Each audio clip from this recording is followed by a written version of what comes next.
Hello guys, welcome back to my channel. I am Ajit. So in the previous video we have completed this register screen and the login screen. Okay, so now in this video we are going to make the API request. Okay, when we will put the email and the name and the password, then we'll register. Okay, so first of all we will change this login to register. Okay, because this is the register screen and this is the mistake. This was the mistake that I made the previous video. Okay, I will change them.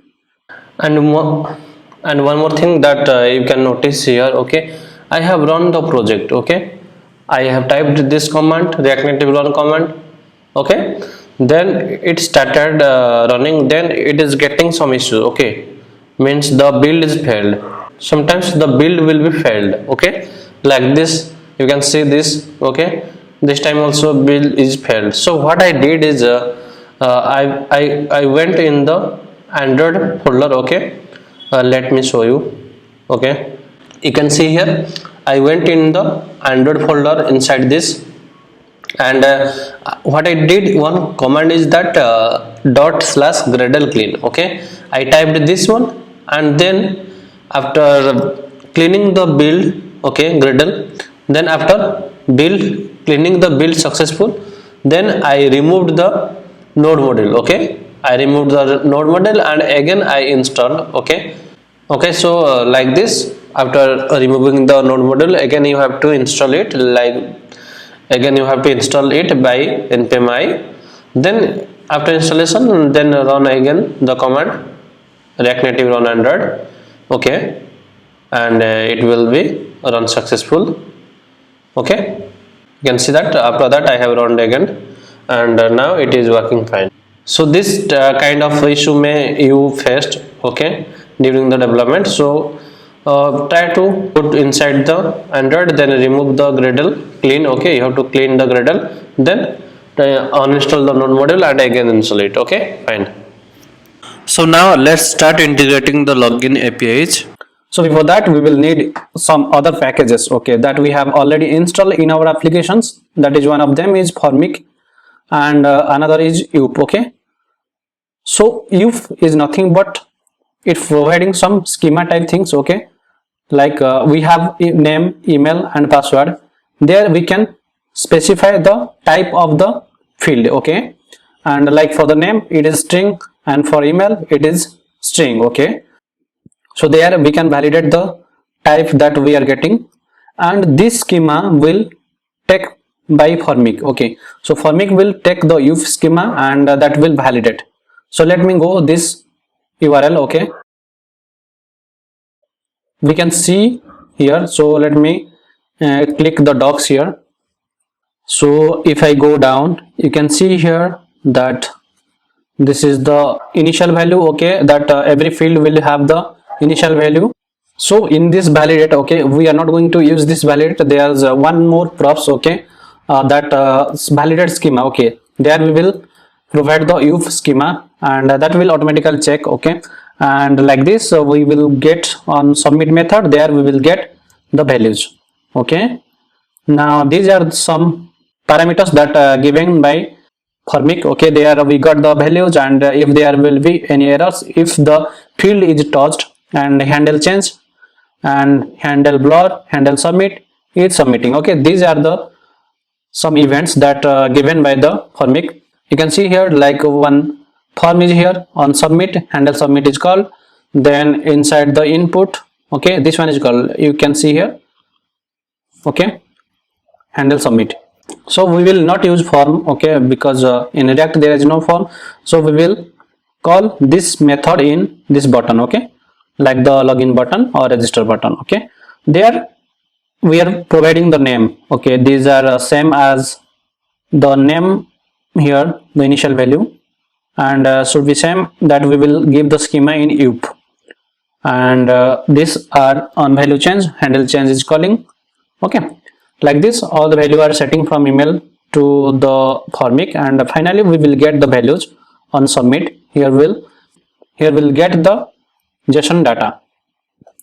So we will use these two packages, and before that, so we have deployed our API. Okay, And if you made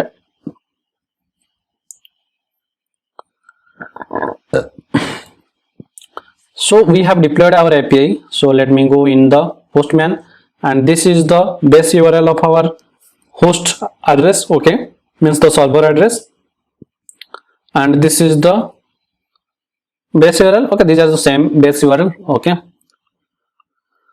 So we will use this base URL and we'll call this, okay, we'll pass the parameters like this.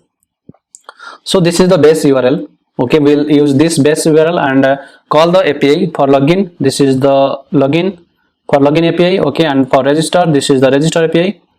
So we'll call this APIs, and before that what we will do, like we will set the base URL to Axios, okay, that will work like an interceptor, okay. Interceptor is a thing, okay, before we are making a request via Axios, okay, that will intercept, means that will give the base URL, okay, like this one. So we'll set this base URL, okay, we don't need to pass every time the base URL, so we'll only pass these the other parameters, okay.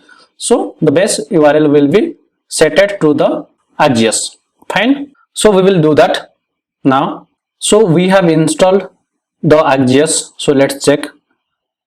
We have installed Axios, Formic, and also we have installed Yoop. So what I will do that whenever our screen will be loaded, so this is coming first, here is coming, then it is going to auth stack, okay. So here we will do one thing, that we will set the base URL, okay. So let me do like this, and you can see that I have taken one method, okay, one function that is setting the axios.defaults.base URL, okay. So this base URL we will take from the constants, we will set here. So let's go to the constants, and here I will take one base URL, okay, that will be of type string. So I will take the base URL from the Postman, the address, okay, and I will paste it here. So this is the base URL of our server. So now I will go here, and first of all we will import Axios. So we'll import Axios from Axios, okay. Then we will import the base path inside the constants, okay. We have the packagation, this is the constants, okay. So we will import the base URL from here, from at constant, okay, and that will be the base path, and what we set there is base URL, okay. Let's take base URL from here, okay. I'm taking the base URL from here and set the base URL here also. And also we need to import the use effect, okay. So whenever this index page will be called, okay, this index page is calling inside the app.js, we can see here this one, okay. So that is coming from the root navigation, that is this one, the navigation. So this is calling here, so this is the root navigation, this one, okay. So whenever this will be rendered, then this method will be called set URL config, and the base URL will be set to the Axios defaults base URL, okay. So we don't need to send the base URL with the API every time, fine. So now we need to create API, okay. So I have saved this project, let's see. You can see that called URL config, okay. So this is working fine. So now we will create API, and inside API we will give the register and the login API here. So now I will create one folder first, okay. So let me create one folder first here, that is the auth, and inside that I will use one index.js file, okay. This will be the file which will hold all the authentication related APIs. So first I will import Axios from Axios, okay. Then I will write the login user API here, like we will export the method, okay, because we will call from the login and for register we'll call the method from register page. So I will export this to use everywhere, like login user,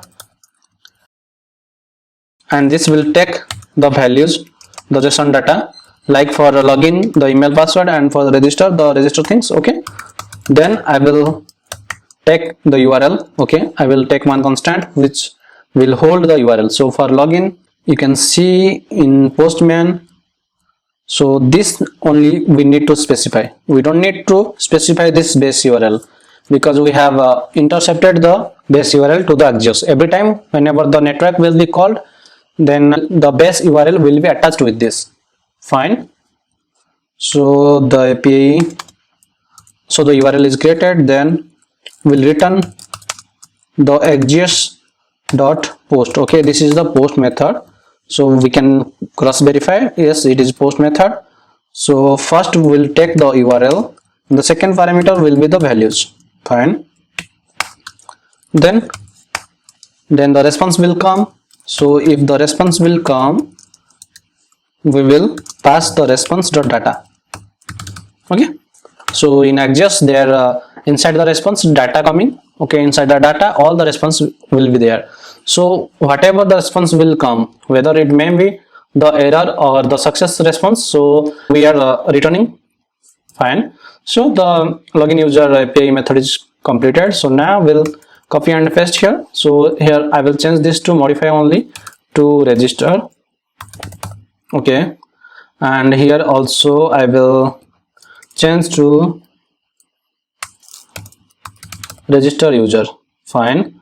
And also I will change this to whatever we have in the register API, only the API users. Fine. So this one I will cut the login from here and will send the same. Okay, fine. So later we will add to fetch the profile details API. So later we'll do that, and also we'll add one more interceptor that will take the token. You can see here that we have getting the logged in user, so here we are passing the token. Okay, there also we will add one interceptor that will take the token in every network request, every Axios called. Okay, fine. So now I will go to the login screen. So there now the time is to use the UP and the Formic. So I will import UP here, import everything that is star as UP from UP. Okay, this means whatever coming from the UP we are taken as UP. Okay, everything as UP. Then we'll import Formic, that is from Formic. Okay, we'll take two things from here. One is the Formic tag. Okay, and the second is the field for each input field. Fine. So first of all we need to declare the schema, like whatever inside the login. So we have text input and for password and for email. So I am doing the login first, so I should do register first. So let do the login. We will register one user from here, Postman, then we will login here. Okay, then we'll do the register API. Fine. So now we'll create one sign in validation schema. Okay, so let create one constant here. So here I will do that sign in validation schema. Okay, this will hold the validation schema for sign in. So I will call one method is there. So UP.object, then one method is inside that shape. Okay, you can go through the UP documentation that I have provided here. You can see this one. Okay, inside the object, and you can see that you define and create schema objects. So these are the schema objects. Schema objects are immutable, so each call of method return a new schema object. So we need to use this structure. So here I have used like this. Then I will put the parameter that we have, that is one is email. Now we will validate here. So what is the type of email, what should receive the type, okay, from the input field. So first we should first the input field should be string. Okay, and then this field is for email, so it will automatically validate if this is not following the email schema like abc@gmail.com. okay, if this not follow this patterns, then it will give an error like please enter a valid email. Fine. Then one more is required, so this field is required. If we submit without giving the value, then will display email is required. Fine. And like this we'll create also for the password thing. Okay, password field. So I have typed mistake here, password. Okay, fine. Then we'll if dot, so this will be the string type, and also this is required. Okay, if it is submitted as empty, then it will give password is required. Okay, so if you want to set some maximum and minimum, okay, you can set here like the minimum. Okay, if there will be less than 4 or 3, you can specify here. Okay, like minimum. So I'm not going to use this. For register we will use. For login we don't require that. Okay, we are not going to use that. So fine. So we have created the schema over here. Now it's time to use the Formic. So we will wrap everything inside the Formic. So I will go down and you can see that there is a form container. Okay, we will wrap the Formic here. So I will type here Formic. So we'll wrap the Formic here. So every text input will be inside the Formic. So I will write here Formic, and I will give the validation schema as we see in the documentation. Okay, we will give the validation schema, that will be the sign in validation schema, and we will give some initial value. Okay, like this should be equal there is a email, and so email should first empty and then password. Okay, password is also empty for the first time. Then it will give the submit on submit function. Okay, whenever we'll click submit, then we will receive the value. So I will take the value in async function. Okay, so I will take the values, and inside that it will return one function. Okay, so here inside we will console the values. We'll see the values is coming or not. Fine. So now we'll end the Formic here, and also it is giving some parameters like valid is valid or not, errors. Okay, that we have seen. We can go over the documentation here. Okay, you can see these are the options. So we'll use some of them. So we will use like this. So you can see here the bracket is started, and inside that one bracket, curly bracket, then the plain bracket. Okay, we'll do like this. So I'm going over here, and so this structure will be like this. Okay, and inside that will be one function. Here we'll render all the input fields. So first of all, we'll take whatever events we need, like we'll take the handle submit. Okay, whenever the button will be clicked, then handle submit will called. Then is valid. Okay, we'll take is valid to check is valid or not, and one more is values. Okay, we'll see values is required or not further. Okay, and will errors, if there will be errors, we'll display some errors, and handle change to set the input values.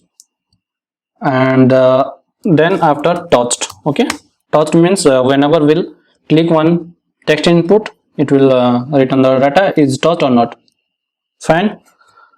Then inside that I will take empty tag, that is nothing but called the fragment. Okay, this will be returned. So what we will do, we will take all the input fields here, and will paste inside the formic. So I am taking the first one. So this is started from here and end here. Okay, so I will take first the email one. Okay, I have copied this and pasting here, and then I will take, okay, I may take everything. Yeah, I took everything. Then I need to take this login also. Okay, and I will paste it here. So let's format the codes, okay, with proper indentation. Okay, so I'm formatting this. So if I'm not able to format, so there was one package that is Beautify. Okay, you need to install this. Okay, I have not installed, but it uses the freewheel formatter. Okay, fine. So our formic is started from here and ending here. So yeah, fine, this is fine. So let's run this on the device. May be created some issue. Okay, so it's saying that unexpected token, and also we need to give the input as names. Okay, name, it will identify which field having the initial value like email and password. So we'll give the name. You may know if you have tried in HTML and CSS. Okay, in HTML, in the form, okay, we are giving input fields name. Okay, like this following the same pattern. Okay, so if I save and again starting the application, this one, let's see what happening. There is a issue. Okay, it's showing the issue is the initial values. So what is the issue with the initial value? Let's see. Initial values is email and password. Okay, there is email and password, and everything is initialized as empty. Then after this on submit. Okay, so what is showing that syntax error unexpected token. Okay, we have taken the validation schema. Okay, so let's check this. The view is started here and ending here. Okay, so we need to take this view inside this. Okay, so let's see what happening. Still having the issue showing inside the initial values. Okay, so let's break these lines, see that is working or not. In properly password. Okay, spelling is also correct. Yeah, we need to do like if we see in the documentation, yeah, we have the colon. Okay, but I have used equal sign, that is creating the issue. So I will change this to like this, change this to like this. Fine. Okay, now it's running fine. Okay, so now we'll bind this handle submit inside the login, and also in text input will give the handle change. Okay, so whenever the data will be entered, that will take by the formic. So we need to add handle change. Okay, like on change text. Okay, whenever the text will be changed, and there will use the handle change and will give this as email. Fine. And also for the password also we'll do like this. On change text will give, sorry, the handle change as password. Fine, no issue. So now we'll give the touchable opacity to handle button. Okay, whenever this will press, okay, on press will give the handle submit. Okay, so whenever the button will be pressed, it will call the handle submit, that is given by the this one. Okay, formic. So now I think everything is good. So let's we have printed. Okay, so let's check the output by entering some values. So I'm opening this, so I'm clicking here. Okay, now you can see that there is no error. So we need to display the errors. Okay, because we need to print the errors inside a text view. So we have not did this. So let me try with my email and the password. Is it showing the values? Okay, this is called Now let's check the terminal. Yeah, we are getting the values here, you can see. So Formic is fine. So Formic is working fine. Now what we'll do, we'll display the errors here. So after the input field, if the errors will related to email, then the email error will be displayed, and if the error will related to password, we will display the password related errors. So what we will do here, we are having the errors here. Okay, so error will give, like you can see that inside error there is email and password. We can see is the error is related to email or is related to password. So we can give here like if the error email, okay, if it is related to email, and one more property is if it is touched. Okay, if it is touched, then we are going to display the error, else we are not going to display. If we are not giving this, then always it will display the error like it is required. Fine. And here if it is true, okay, if it is satisfying these conditions, then we'll display one text view, and inside the text view we will have the error. Okay, so let's break this here. So the error will be errors.email. okay, whatever the error in the email here will be displayed. And let's change some style here. We'll add the color to red because it is error. So we'll give some font size first. Font size to, let's say, 10, and give color to red. Fine. So now I will copy this piece of code to here. For the password also we need. So let me format this document. Okay, fine. So now I have submitted, means so now I have saved the project. Now let's check if I'm not giving any value. Yes, you can see that. Please enter password, and don't know why this is working. Oh, we need to change the error that is here. Okay, we need to do the password. Okay, so that's why the error is coming in both of them. So you can see here, if I leave that in empty and press enter, you can see that email is required. Okay, if I am entering, like you can see that please enter a valid email. So if I am giving this format, and it will be definitely fine. So I am deleting the password here and clicking submit here.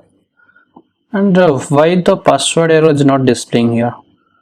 Okay, we need to change this one also. Fine. So if that is coming, fine. So this we have handled the error things and the form. Okay, so now we'll call the API here. Also we have the APIs that we created inside this one. Okay, so let's do this. So now we will call the login API. So I am going here and I will import the login API from. So we have taken one packagation inside the API. Okay, this one. So add API. So we will add here @API/auth. Okay, then inside the function is login user. Okay, fine. So let me check the API here by going inside API, and yes, this is login user, and then we will send the values. Okay, so here we got the method that is login user. Now when submit will be clicked, so here we will pass the values to that function, then this will give promise. Okay, so this will return promise. So this will the callback the result. Okay, if there will be, if we got the response. Okay, this means that we are calling the API, and if we got any result. Okay, so if we got any result, so we will print here that is response, and here will give response. Fine. Then if we get error, so we will catch it here. Okay, fine. Error. Then we'll print here like error, and here we'll give error dot response. Fine. So inside error there is a property that is response. So we have completed. So guys, let's test the APIs, okay, before we test the login, okay, in our application. So I'm going to my MongoDB, okay. I will remove the database here, the user table, okay. We don't need because I have already so many emails registered, okay. That's why I removed. So you can remove by logging in your account and by going over database and collections, okay. Here you can see all the datas, okay. So now I will move to Postman, and you can see that account created successfully, okay. Let's check in the MongoDB, is it created or not. By refreshing, the data will be reflected. So you can see here that this email ID is registered, okay, fine. So now we can log in. So I am opening my application. So now I am typing the email ID and password, okay, that I have registered. So this is the Metro server, okay. So now we will log in with that account that we have registered in Postman, okay. Then I will type, okay, the password, then we'll log in, and you can see that we got error undefined, okay. So let's check inside the login what is the error. So I will go inside login, and here, so here is the error coming. So here showing that error response is undefined, okay, fine. So just remove this response and try again logging. This is the Metro server, and you can say that network error, okay. Network error is coming. So the network error is coming because it may not found the base URL, okay. So you can see that inside the constant we have used our base URL, okay. Then inside this navigation index, okay, we have imported the base URL, but this is the wrong way, okay. So because we are getting the constants from here also, so what, like this, you can see we are getting this theme and this theme, okay, from here. So what I will do, I will copy the base URL and I will assign it here, okay. Then I will remove this one, okay, and again I will click login here, and you can see that value is coming, and also the response, okay. The response, we got the token and the email, okay, the name. So we are now successfully logged in our system. So in the next video we will do like this in register also. We will integrate the register page and we'll give some loaders, and when logged in, then we will go to the home screen, okay. So thank you. So let's in the next video. Thank you for watching.